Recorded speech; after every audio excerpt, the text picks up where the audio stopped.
তো এখন বাজে 1:10, আমি করবো এখন লাঞ্চ। তো লাঞ্চে আজকে কী খাচ্ছি চলো তোমাদের সাথে আমি একটু শেয়ার করে নিই।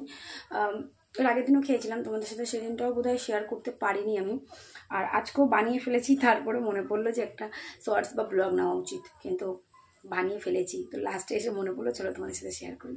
এই যে চাটুতে হচ্ছে, এটা কিন্তু গোলা রুটি নয়, এটা দেখতে গোলা রুটির মতন লাগছে, বাট এটা কিন্তু গোলা রুটি নয়। এই যে দেখো আমি দুটো ভেজে তুলে নিয়েছি। এটা হচ্ছে তোমার ওটসের পরোটা। এটা খেতে খুব ভালো লাগে। আমি এটা এইভাবে দিয়ে রেখেছি যাতে এটা এখানে তেলটা টেনে নেয়, টিস্যুটার জন্য দিয়ে রেখেছি। বাটার দিয়ে করেছি, নো তেল, রিফাইন তেল, সর্ষের তেল কিছুই দিইনি, কারণ এটা বাটার দিয়েই করেছি।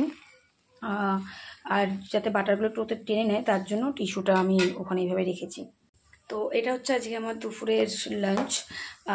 ওই যে বললাম বাড়িতে থাকলে মেনটেন করেই চলছি, এবার বাড়ির বাইরে বেরোলে তখন আর মেনটেনটা হয় না। তো তোমরা এখানে ভাবতে পারো যে দিদি তুমি তো ডায়েট করছো, তাহলে বাটার কেন খাচ্ছ না? ডায়েট বলাটা ভুল, মানে তুমি যখন মেনটেন করছো তো বাটার কেন খাচ্ছ? হ্যাঁ, বাটার দিয়ে এটা খাওয়া যায়, কারণ বাটারটাও বেটার, কিন্তু রিফাইন তেল মানে সয়াবিন তেলটা একদমই ইউজ করতে বারণ করছে, তাই জন্য সয়াবিন তেলটা একদমই ইউজ না করে আমি বাটার দিয়ে এগুলো ভেজে নিলাম। আর এটা হচ্ছে ওটস দিয়ে করা। আমি এটার রেসিপিটা তোমাদেরকে আমি একদিন আবার পরে যেদিন করবো, পুরো ফার্স্ট অফ লাস্ট আমি পুরো রেসিপিটা আমি এখানে ভিডিও করে তোমাদের সাথে শেয়ার করব। খেতে বেশ টেস্টি হয়, বেশ তুমি এতে চিলি ফ্লেক্স দেওয়া হয়, গোলমরিচ গুঁড়ো দেওয়া হয়, নুন দেওয়া হয়, দুধ দেওয়া হয়, ডিম দেওয়া হয়, দিয়ে তুমি যদি কাঁচা লঙ্কা কুচি দিতে পারো।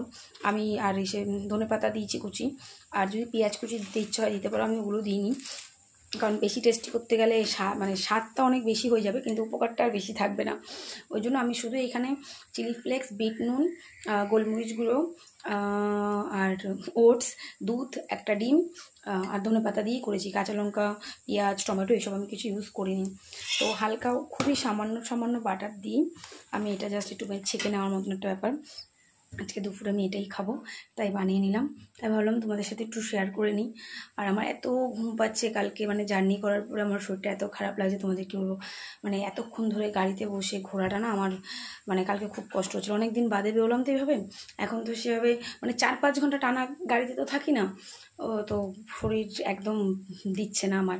তো যাই হোক, আমি আসবো লাইভে 4:30, 4:15-20 মধ্যে লাইভে চলে আসবো ওখানে। চলো, তোমরাও দুপুরে কি লাঞ্চ করছো অবশ্যই জানিও। আমি তো তোমাদেরকে দেখিয়ে দিলাম আমার লাঞ্চ, এই যে কমপ্লিট। চলো খেয়ে নেওয়া যাবে আস্তে আস্তে।